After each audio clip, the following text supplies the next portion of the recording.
ngapain sih masuk Mapala DJ? Waktu gue gabut di rumah, tiduran, rebahan jadi berkurang. Ngapain sih ikut Mapala DJ? Gue jadi jarang main sama teman kelas. Gue juga jadi suka ketinggalan nonton ke bioskop.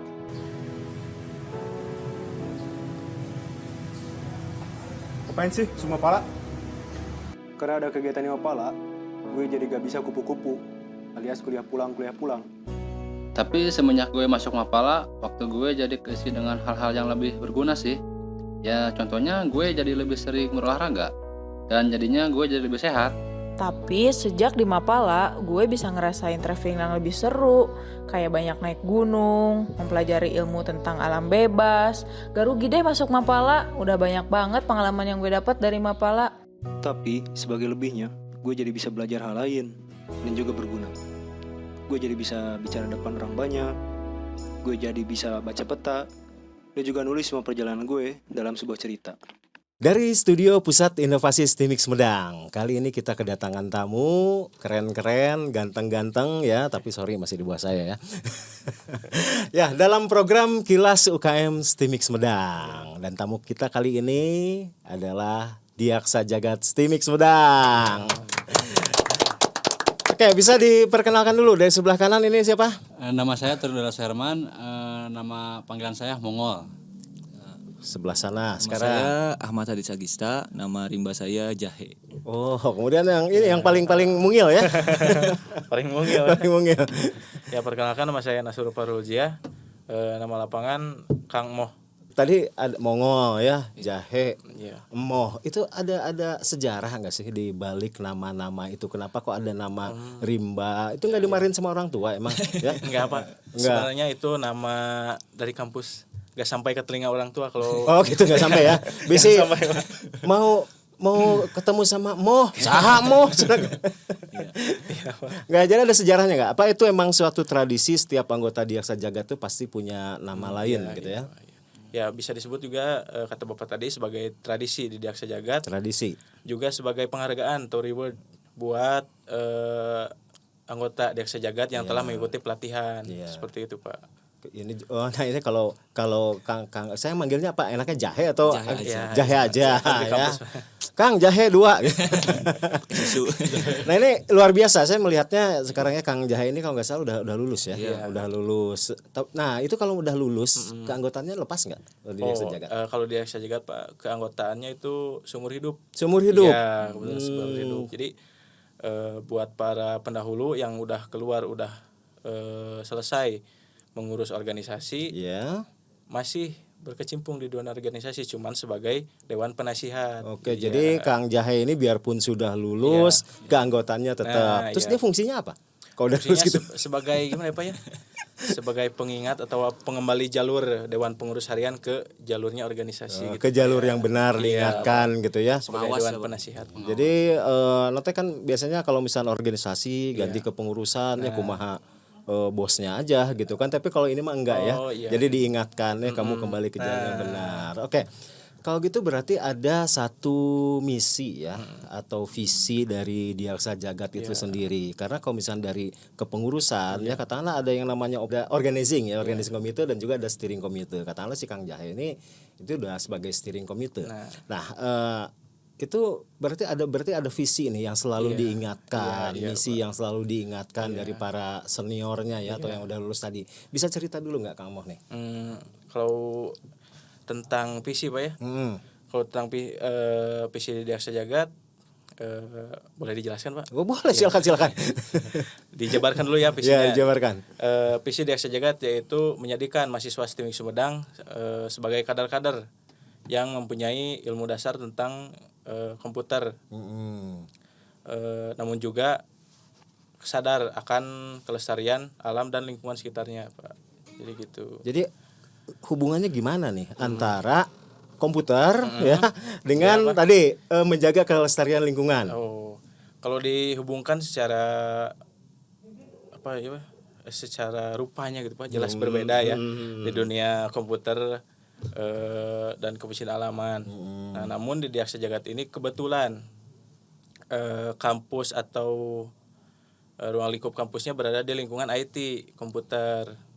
Jadi dengan intinya di Rasa Jagat ini di satu sisi lain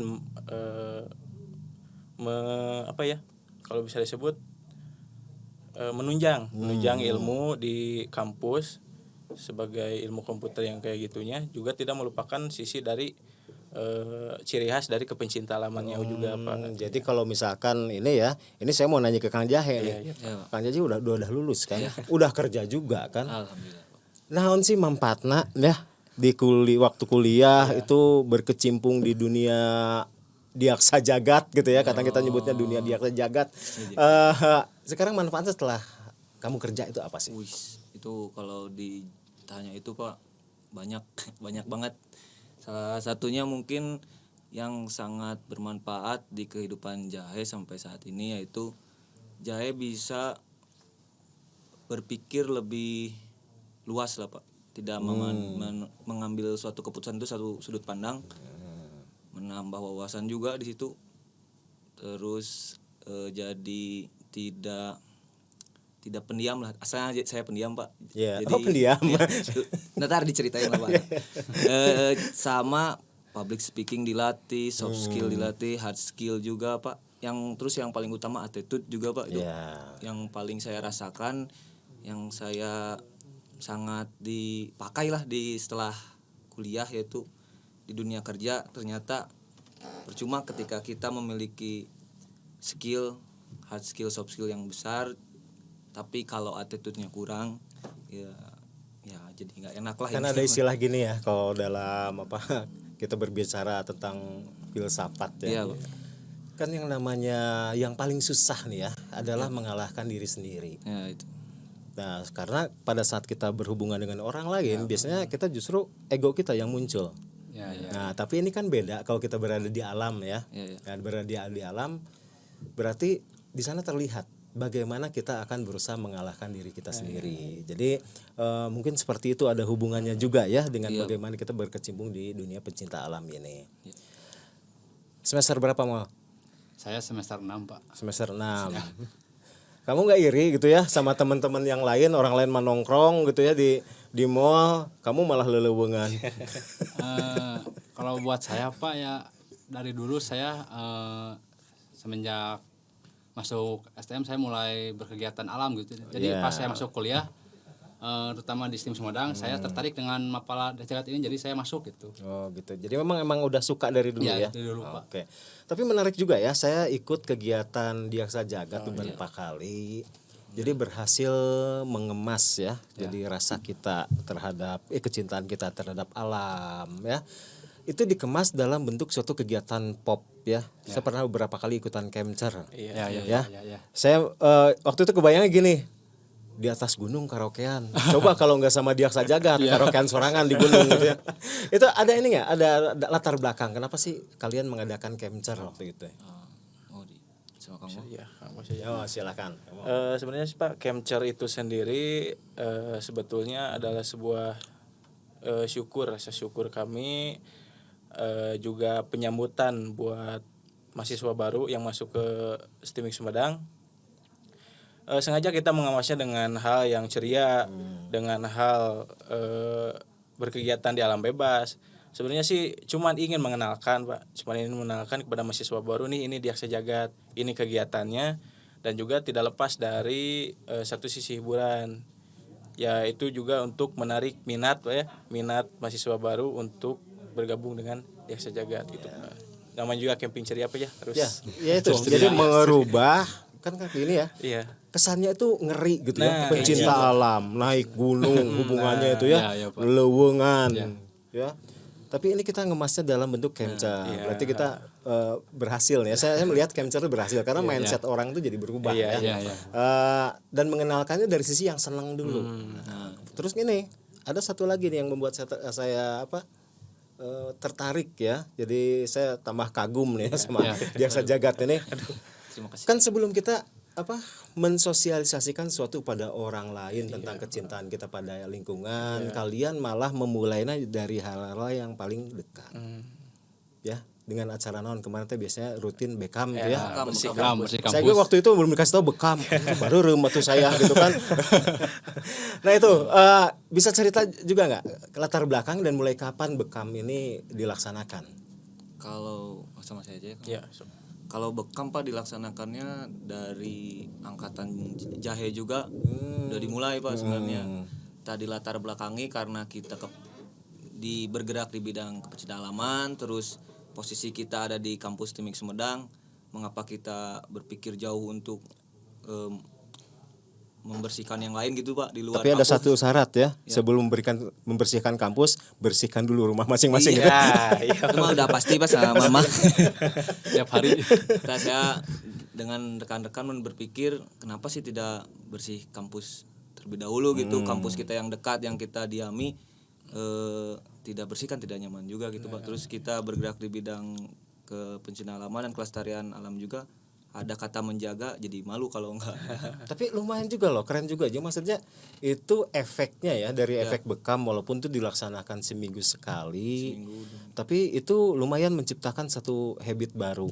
Ya, saya jarang sekali melihat kampus kita ya, tentunya waktu dulu ya, waktu masih tatap muka ya. Itu terlihat kotor, enggak, sepertinya itu sudah membentuk suatu kesadaran ya. Dan saya lihat juga di bekam ternyata yang ikut serta bukan cuma di Aksa Jagat tapi hampir semua UKM juga ya, itu ikutan juga ya. Saya juga jadi malu nih, biasanya asal ngalungkeun runtah gitu kan, masa kan ada gerakan bekam ini gitu kan, jadi malu juga, itu juga jadi habit ke saya. Dan kemudian gini, ya kita kan cukup prihatin ya dengan kondisi-kondisi yang terjadi di negara kita khususnya akhir-akhir ini masa pandemi. Itu ngaruh nggak sih dengan kegiatan-kegiatan di Aksa Jagat? Sebenarnya izin menjawab ya. Ya, silakan. Sebenarnya kalau kendala ada sih Pak, cuman beberapa, kalau kegiatan sebisa mungkin menyesuaikan dengan lingkungan gitu Pak. Ya kalau misalkan perizinan atau yang kayak gitunya syarat-syaratnya sudah memenuhi serta lingkungannya juga menerima adanya kegiatan tersebut, ya insya Allah Desa Jagat akan tetap melaksanakan. Nah, cuman ada beberapa ya terkendala tentang program kerja di Aksa Jagat ya kayak gitu. Kalau naik gunung emang harus ada ini ya, izin untuk protokol kesehatan naik gunung. Itu tergantung gunungnya Pak. Kalau gunung kunci pakai protokol. Protokol paling pakai masker Pak. Ada yang gunung yang harus pakai lengkap Pak. Ada yang harus rapid. Ada muncak harus pakai masker. Kan pengap ya. Iya. Pernah saya juga ya. Kira cuman lari ya pakai masker enggak. Nah, seperti itu Pak. Oke, kemudian juga sepertinya banyak juga kegiatan-kegiatan yang sifatnya insidental ya. Karena ya kemarin seperti contoh kan terjadi bencana alam di beberapa tempat di Sumedang. Kira-kira apa sih yang menggerakkan, kamu cicing wae. Yang menggerakkan nih ya teman-teman di Aksa Jagat dalam menginisiasi bagaimana sih kita memberikan pertolongan dalam acara-acara yang bersifat sosial seperti itu. Ya untuk kemarin ya Pak, alhamdulillah Desa Jagat turun ke bencana yang di Cimanggung ya, yang longsor. Desa Jagat juga di sana berperannya menjadi relawan Pak, tidak mencari uang untuk sumbangkan, tapi lebih ke jadi relawan karena lihat lagi Pak di sana lagi membutuhkan gitu relawan. Jadi untuk penggerakannya setiap anggota pasti mempunyai rasa gitu untuk menolong sama ya manusia gitu. Jadi ya saya sendiri waktu itu sama Kang Moh yang pertama terjun ke sana gitu Pak. Ya, jadi itu kan bentuk kepekaan ya terhadap lingkungan, dan ternyata dalam kondisi-kondisi sebelumnya sebelum pandemi juga pernah saya juga kan diundang ada acara apa tuh yang ke mana panti asuhan itu ya. Itu pernah juga ya. Jadi zaman Agis ya waktu itu ya. Di mana di Cimanggung gitu ya.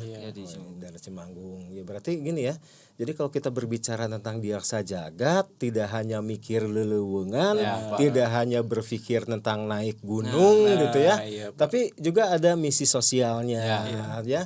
Dan segala sesuatu ini tentunya dimulai dari hal yang paling kecil dulu gitu ya. Ngapain kita yang luhur-luhur dulu gitu ya. Yang gede-gede dulu tapi yang kecilnya itu sampai lupa.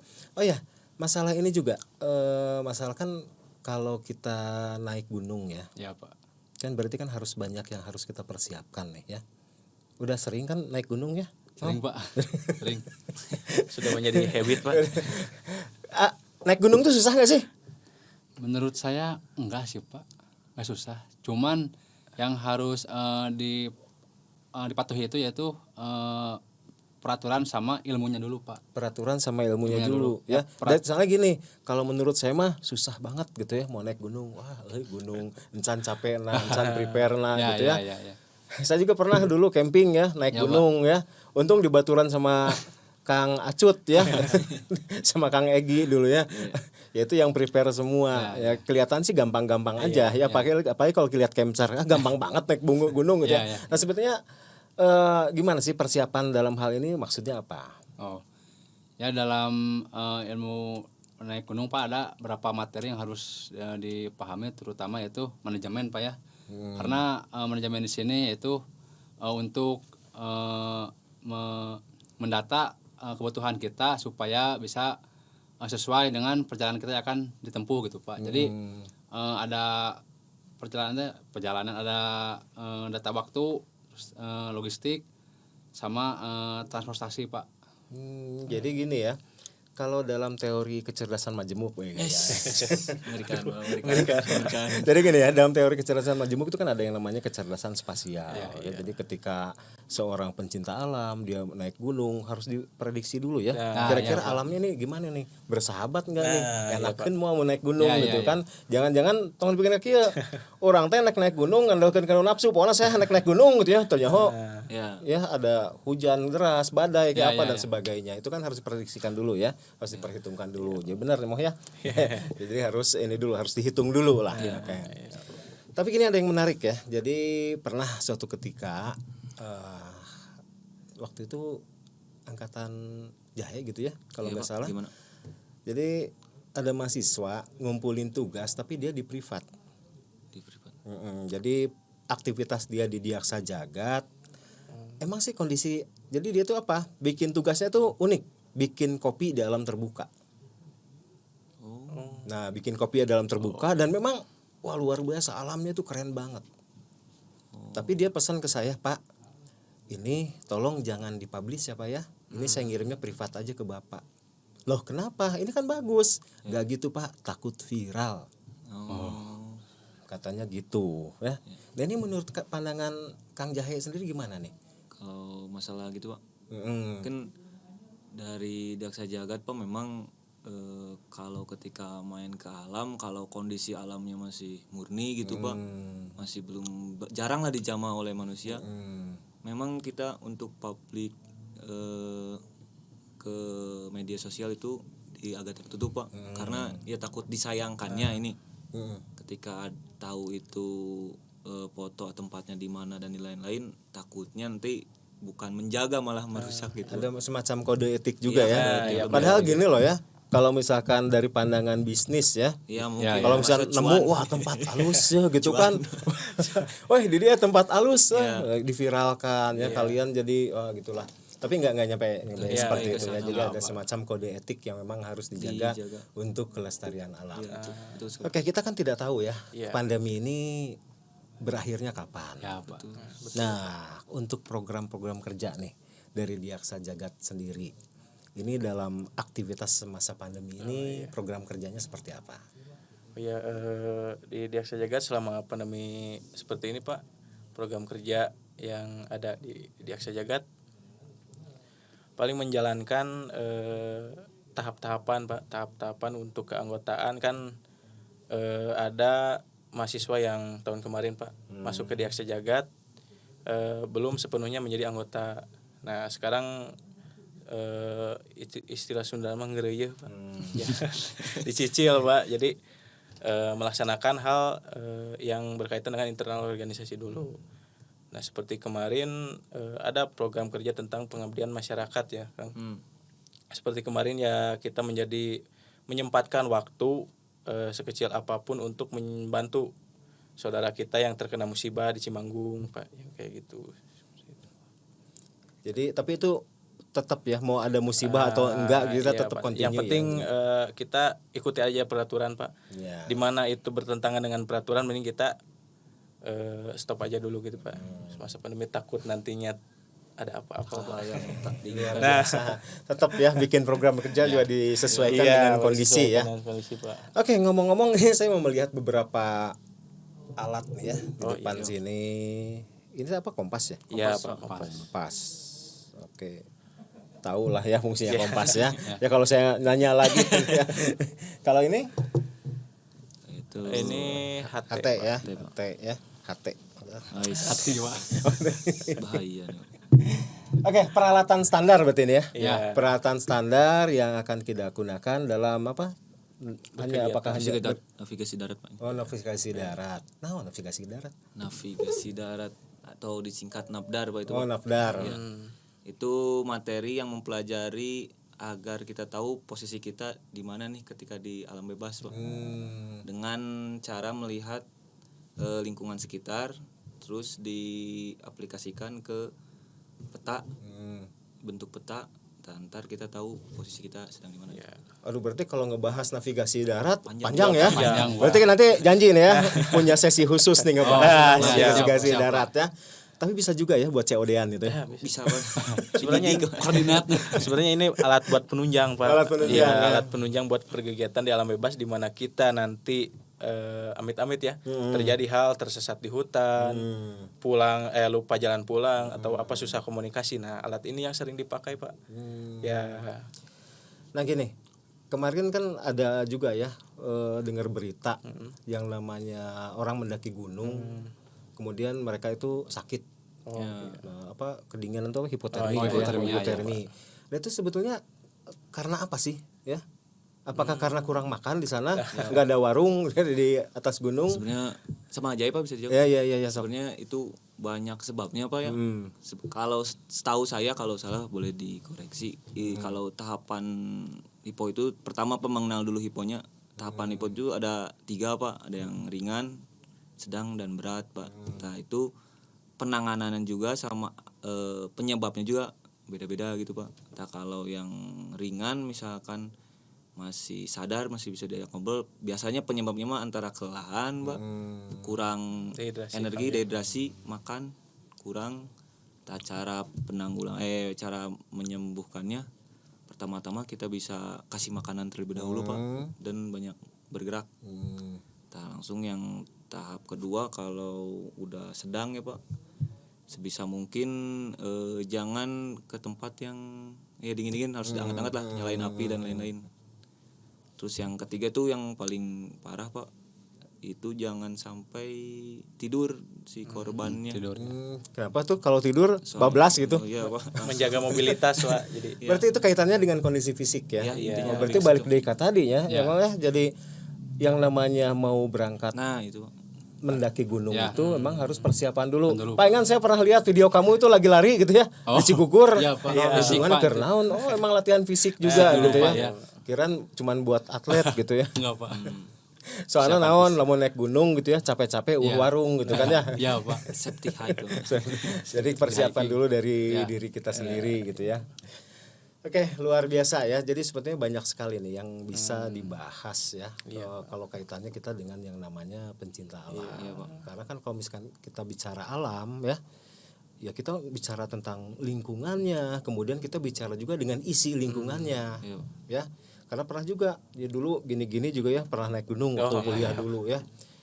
Lucu tuh ada kita nemu Edelweiss ya. Nah, itu Pak. Aduh gue tadi di jero hati teh hayang gitu kan ya, ngambil Edelweiss tapi ternyata kan ada tulisan di situ ya jangan dipetik gitu. Artinya apa ya, walaupun kita pengen ya, zaman dulu mah belum ada handphone yang bisa moto lagi ya. Jangan kan buat moto ya, handphonenya juga nggak ada dulu mah ya cuman dilihat aja, diingat-ingat, direkam, oh ini loh yang namanya Edelweiss. Ya kebayang kan kalau misalkan wah Edelweiss ya ikut nanam enggak tapi manen iya gitu kan. Oke, selain di kampus ya Mas, pandemi kan aktivitas kampus juga kan terbatas ya. Nah, ini kalian ngumpulnya di mana? Daring aja atau gimana? Kalau izin menjawab ya. Izin menjawab. Nah kalau masalah tentang komunikasi dan ya tatap muka, mengenalkan media sosial atau dengan komunikasi dengan para anggota atau dengan mahasiswa calon anggota Desa Jagat melalui Zoom, penyampaian materi. Nah, kami ya sebisa mungkin lah Pak mengandalkan apa yang sudah disediakan. Seperti Zoom kan untuk bertatap muka lewat HP. Nah, bertatap muka lewat handphone gitu Pak. Itu sih paling. Tapi terjaga ya, maksudnya kan kalau memang kita kondisinya udah bagus ya, mau Zoom kek mau nggak ketemu kek, tapi kan hati kan saling terikat Seperti ada komunikasi. Iya, tapi beda loh ya, kalau misalnya punya tempat ngopi gitu ya. Oh iya. Langsung tempat kongko baru, tapi ada protokol kesehatan juga ya. Oke. Aman, Ya, promosiin jangan di sini. harus bayar mana di mana. Tapi itu emang sengaja bikin tempat kopi gitu emang buat nongkrong di Aksa Jagat apa enggak? Lebih ke bisnis Pak. Lebih ke Cuma bisnis. ada space Agis karena dulunya di Daksa Jagat ya, kenapa adik-adik saya nggak ke situ pakai aja gitu Pak. Oh gitu. Space. Kalau itu kan buat adik-adik, buat kakak-kakak. Oh bisa. Sudah diatur bacaan belakang. Oke, kuliah daring. Iya. Ketemuan dengan orang lain juga melalui media, Iya. melalui perangkat. Program kerja jadinya menyesuaikan. Nah, ayah kakeuheul tuh sih dengan kondisi seperti ini. Ada sih Pak. Yang pertama sulit Pak lah untuk bertatap langsung ya. Sebenarnya emang bisa lewat handphone Pak ya, tapi beda gitu rasanya gitu. Sama ngobrol kayak gini Esensinya beda. esensinya. Kurang maksimal mungkin. Kurang maksimal Pak. Kurang maksimal. Tapi gini ada yang menarik loh ya, efek baik dari pandemi. Ternyata langit lebih cerah ya. Nah, Polusi berkurang Pak. Polusi berkurang gitu Pak, ya. Ya, betul sekali. Jadi sebenarnya kalian ada di pihak mana nih? Di tim mana? Di tim pandemi atau di tim Pip-tip. Kalau bisa dibilang pip-tip. satu sisi kita senang ya. Jadi yang namanya ada manfaat juga. ada manfaat. Memang dari setiap bencana, dari setiap kejadian kan selalu ada hikmah ya. Jadi kalau misalnya kemarin ya Pak Belit kita tiap Jumat bekam gitu kan, kemudian banyak sekali anjuran bagaimana kita melestarikan alam. Sekarang mah kan lestari dengan sendirinya gitu ya. Sekarang mah. Ya, gimana mau bekam, sampahnya juga nggak ada sekarang mah gitu kan. Tapi tetap ya, berarti teman-teman ini harus mencari program-program lain yang memang cocok dengan kondisi saat ini. Iya, saya tertarik dengan selain navigasi darat tadi yang namanya pertolongan PPGD Pak. PPGD. Itu memang setiap anggota Desa Jagat memang harus punya bekal itu juga ya? Iya Pak. Di Desa Jagat juga itu anggotanya dibekali 5 materi dasar dengan 3 materi teknis. Nah 3 materi teknis ini untuk menunjang berkegiatan di alam bebas Pak, macam-macam, ada survive, ada navigasi darat tadi kata Kang Jahe, ada juga PPGD. Nah sebenarnya ini PPGD lebih menjorok ke penanggulangan atau pertolongan Pak.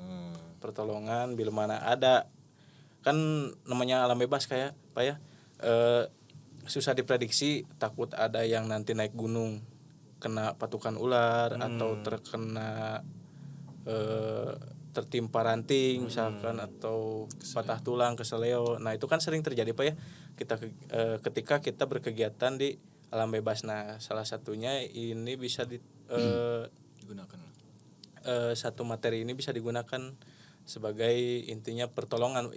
Ini pertolongan bukan mengobati, itu intinya Pak. Jadi cuman bisa mencegah Pak. Jadi kalau bahasanya mengobati itu sudah termasuk ke orang-orang yang memang ada ya bedalah bidangnya ya. Jadi kan kamu kan kalau lulus juga kan bidangnya eskom bukan dokter ya. Iya. Oke, berarti di balik keunyuan dari personil atau anggota di Aksa Jagat ini tersimpan potensi yang sangat besar. Soalnya saya pernah lihat foto dia nih kayaknya ya yang lagi makan cacing ya. Oh iya, makan cacing mau gitu ya. Kemudian makan daun-daunan tinggal metik gitu ya. Jalan ya. Jadi ini buat para gadis-gadis yang masih jomblo ini percaya deh kalau misalkan dipersunting oleh anggota Diaksa Jagat ini mau ngahesekeun ya. Berewe dadaunan gitu ya. Amin, paham. Oke, itu apa survival ya? Iya, survival. Tambah banyak lah gitu ya kalau kita ngobrolin semua ya. Tapi nggak apa-apa lah. Ini yang pertama ini yang penting teman-teman di rumah ini tahu ya. Jadi apa aja sih Diaksa Jagat itu, kegiatan pencinta alam yang ternyata ini tidak selalu identik dengan naik gunung, lelewungan. Karena apa? Kota juga kan adalah belantara yang harus kita taklukkan gitu ya. Alam juga gitu. Alam juga kita kan bagian dari alam ya.